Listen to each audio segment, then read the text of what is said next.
Aqui eu quero que vocês observem apenas o primeiro estágio embrionário, que é o estágio da mórula. Então vejam que a mórula é um maciço denso de células.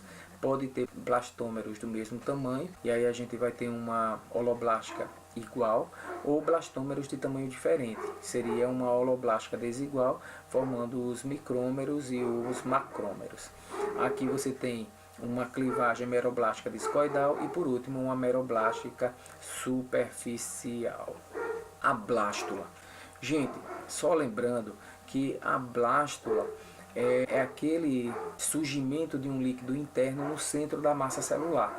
Então, essa cavidade interna é chamada de blastocele.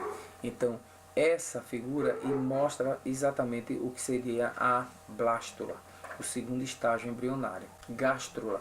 Gente, veja que na gástrula ocorre formação dos folhetos embrionários, formação do arquêntero, que seria o intestino primitivo, também a formação do blastóporo, né, onde tem a abertura do arquêntero.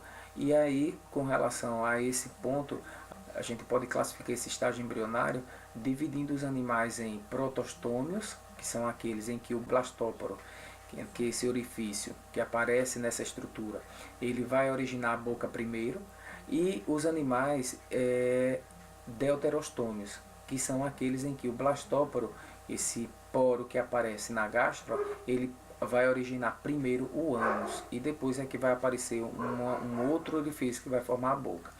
Gente, quem são os animais deuterostômios? No reino animal só tem dois grupos, os equinodermatas e os cordados. Então fiquem atentos, olhem o desenho e lembrem que a gástrula é aquele estágio em que vai acontecer a formação dos folhetos embrionários. Então, o folheto embrionário significa os tecidos germinados, os tecidos embrionários, ectoderma, mesoderma e endoderma nos animais triblásticos, ou ectoderma e endoderma nos animais diblásticos. Só lembrando, de platelmintos para cima, todos os animais são triblásticos. Os folhetos embrionários, como eu disse a vocês, existem três. Na gástrula tridérmica são três folhetos: a ectoderme, a mesoderme e a endoderme.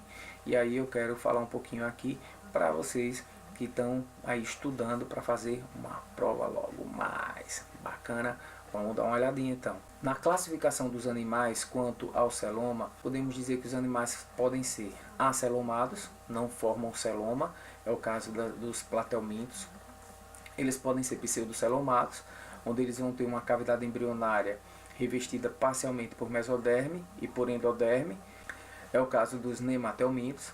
Ou os animais ainda celomados, que é o caso dos animais no reino animal. A gente pega ali dos nematelmintos para cima, que possuem uma cavidade embrionária totalmente revestida, delimitada por mesoderme, tá? Seriam os anelídeos, moluscos, equinoderme, cordados, insetos, aquela coisa toda. A classificação dos animais quanto ao celoma, portanto, pode ser acelomado, pseudocelomado ou celomado, tá certo?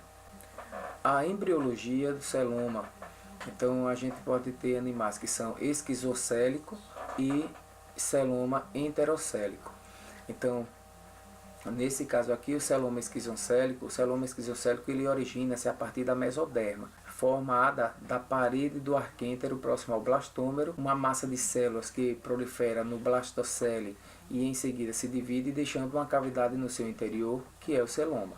Então aí a gente vai ter esse tipo de celoma, os anelídeos, os moluscos e os artrópodes. O celoma enterocélico ele origina-se a partir da mesoderma, formada a partir das alças do fundo do arquêntero.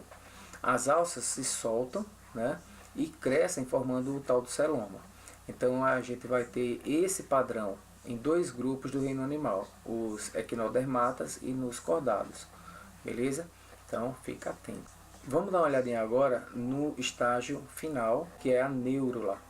É a fase da formação do tubo neural. Só lembrando, a neurula é o estágio em que ocorre a organogênese, ou seja, cada folheto agora vai se diferenciar formando os órgãos que irão compor o futuro organismo. Então, na neurula nós vamos ter, vocês podem observar na figura, em marrom, a gente está vendo aí a ectoderma, e em rosa a gente está vendo aí a mesoderma, e lá em cima, destacado em azul, uma parte da ectoderma que formando ali, se diferenciou, formando o que a gente chama de placa neural, que vai se organizar formando o tubo neural e que vai evoluir para formar o sistema nervoso central. Já a mesoderma, vocês observem ela se separando ali, formando 3 blocos.